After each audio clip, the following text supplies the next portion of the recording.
भारत माता की, भारत माता की जय। बोलो श्री रामचंद्र भगवान की जय। बोलो श्री रामचंद्र भगवान की।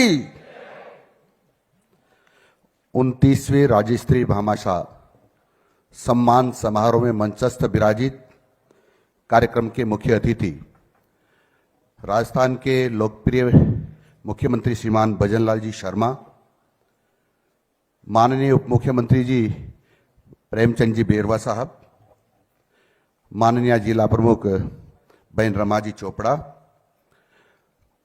मंचस्थ विराजित सब अधिकारीगण, यहाँ उपस्थित सम्मान्य भामाशाह बंधु और बहनों, उपस्थित अधिकारीगण, शिक्षा क्षेत्र से जुड़े हुए सभी महानुभाव और मित्रों, मैं इस कार्यक्रम में आप सबका स्वागत करता हूं। ये हमारा सौभाग्य है कि आज भामाशाह सम्मान समारोह में माननीय मुख्यमंत्री जी स्वयं उपस्थित होकर के आपको सम्मानित करेंगे। भामाशाह नाम ऐसे ही नहीं दिया गया है। जब हमारा देश संकट में आया और महाराणा प्रताप जब ऐसा लगा कि आर्थिक कमजोरी के कारण से उनको नुकसान हो सकता है, जो उनका आंदोलन था उनको नुकसान हो सकता है, तब ऐसे समय में उनके प्रिय मित्र, सलाहकार, देशभक्त भामाशाह के रूप में जो स्वयं भामाशाह थे, वो अपनी कमाई का सर्वस्व न्यौछावर कर दिया उन्होंने और महाराणा प्रताप को समर्पित कर दिया। उसी परंपरा को आगे बढ़ाते हुए हमारे राजस्थान के लोग, चाहे वो राजस्थान में निवास कर रहे हो, चाहे वो राजस्थान से बाहर जाकर के अपना व्यापार कर रहे हो, पर राजस्थानी हैं, वह सब मिलकर के राजस्थान की शिक्षा क्षेत्र को ऊंचाइयां देना चाहते हैं। वो राजस्थान के बच्चों को आधुनिक शिक्षा, अच्छी शिक्षा और अच्छा वातावरण देना चाहते हैं। और इसलिए उन सब जो यहाँ उपस्थित लोगों ने लाखों रुपए ही नहीं, करोड़ों रुपए लगा करके और शिक्षा क्षेत्र में कई प्रकार की सुविधाएं शिक्षा विभाग को उपलब्ध करवाई है। और इसके कारण से एक शिक्षा में अच्छा वातावरण बना है। और इसका परिणाम ये हुआ है कि अब वो शिक्षा नहीं रही जहां पर ये जाना जाता था कि निजी विद्यालयों से पिछड़ते रहते सरकारी विद्यालय। वो पुराने जमाने की बातें होगी माननीय मुख्यमंत्री जी। अब शिक्षा विभाग निरंतर आगे बढ़ रहा है और उसमें भामाशाहों का महत्वपूर्ण योगदान है। ऐसे सब भामाशाहों को मैं नमन करता हूं और उनको शुभकामनाएं देता हूं कि उनका कारोबार इसी प्रकार से बढ़ता रहे और उनके उज्जवल भविष्य की कामना भी मैं करता हूं। माननीय मुख्यमंत्री जी, शिक्षा विभाग निरंतर प्रगति कर रहा है। आपको ये जानकर के खुशी होगी कि जो हमारे परीक्षा परिणाम है 1.5 साल में 6% ज्यादा बढ़े हैं।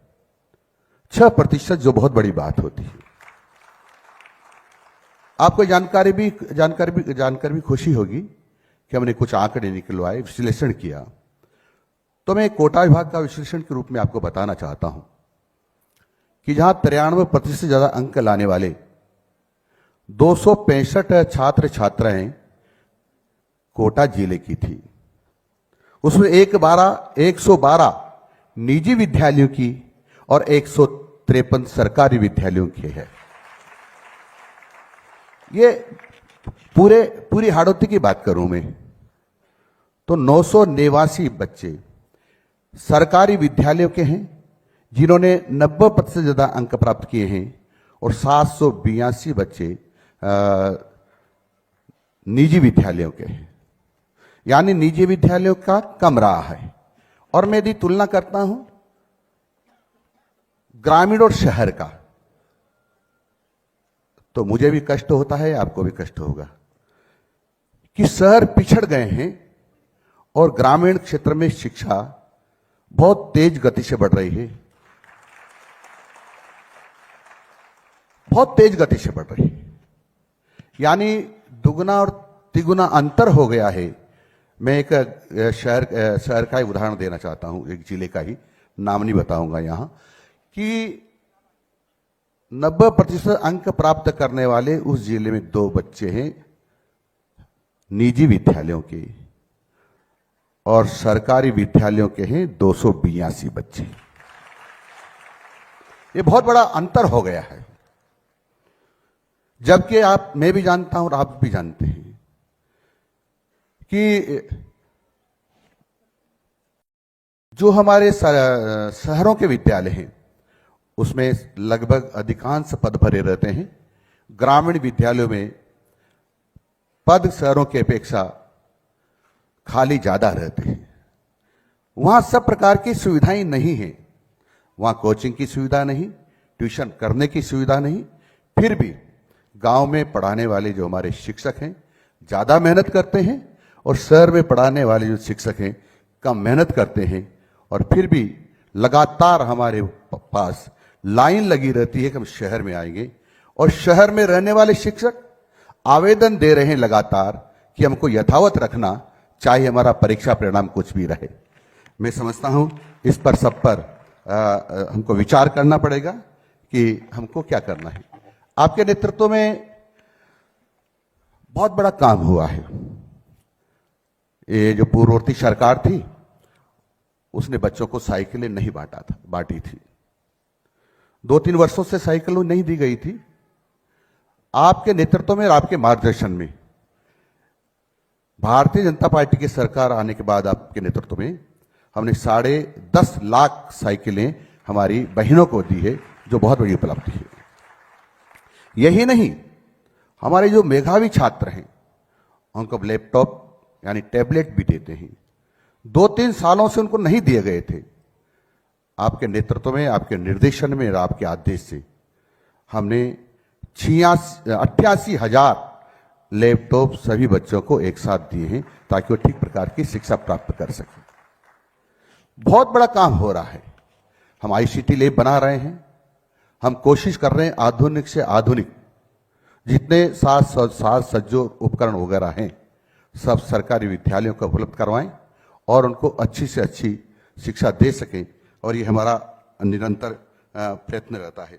मैं आपको ये भी निवेदन करना चाहूँगा कि जो भामाशाह हैं वो हमसे कई प्रकार की अपेक्षाएं करते हैं।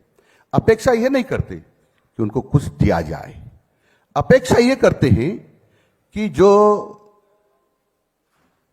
भवन उन्होंने तैयार किया है उनकी सुरक्षा भी ठीक प्रकार से हो सके, बच्चे भी ठीक प्रकार से पढ़ सकें और उसमें अच्छी शिक्षा दी जाए। और इसलिए हमने कोशिश की है कि जिन्होंने पूरा का पूरा विद्यालय बना करके दिया है, चाहे उसमें 1 करोड़ रुपए लगे या 10 करोड़ रुपए लगे, उस ऐसे विद्यालय निर्माण में जिन्होंने सहयोग किया है उनका हम हमारी जो प्रबंधन समिति स्कूल की उसमें 2 सदस्य रखने का हमने प्रावधान किया है, ताकि स्कूल का मैनेजमेंट में उनका ध्यान रहे कि हमारा विद्यालय कैसे चल रहा है।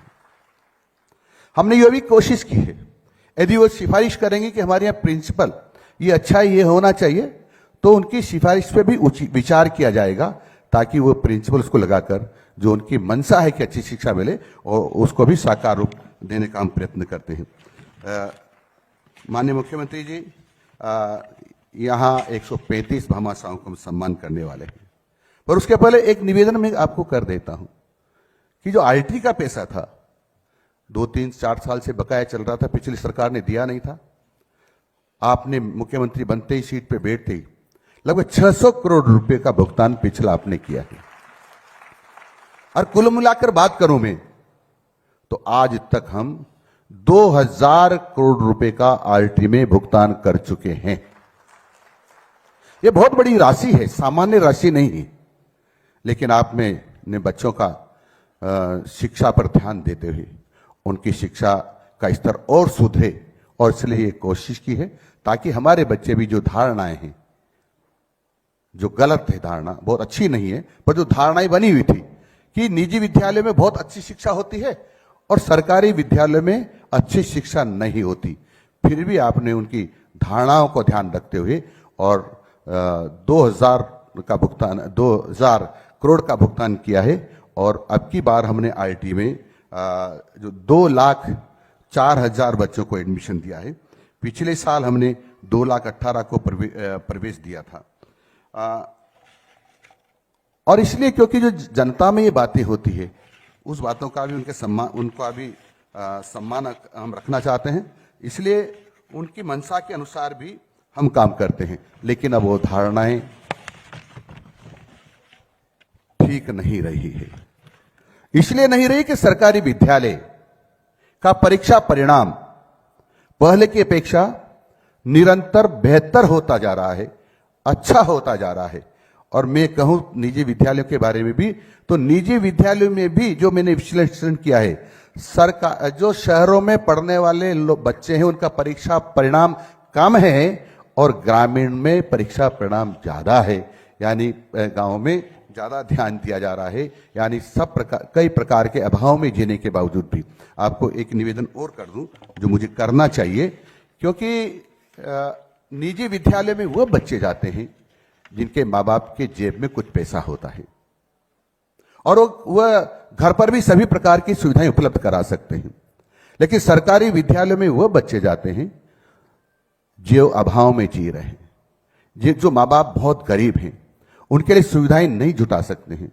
वह सब बच्चे सरकारी विद्यालय में आते हैं। और दूर दराज में भी विद्यालय हैं, चाहे वो पहाड़ हो, चाहे मरुस्थल हो, चाहे भी नदी के किनारे हो, चाहे तालाब के किनारे हो। दूर दराज में जहां कई बार हमारे अधिकारी भी निरीक्षण करने भी नहीं पहुंच पाते होंगे, ऐसी जगह पर भी हमारे बच्चे और हमारे शिक्षक बहुत अच्छा काम करके परीक्षा परिणाम को बेहतर बना रहे हैं। मैं शिक्षा परिवार को बधाई देना चाहता हूं। उसमें मैं छात्रों को भी बधाई देना चाहता हूं, तुम्हारे शिक्षक बंधु उनको भी बधाई देना चाहता हूं।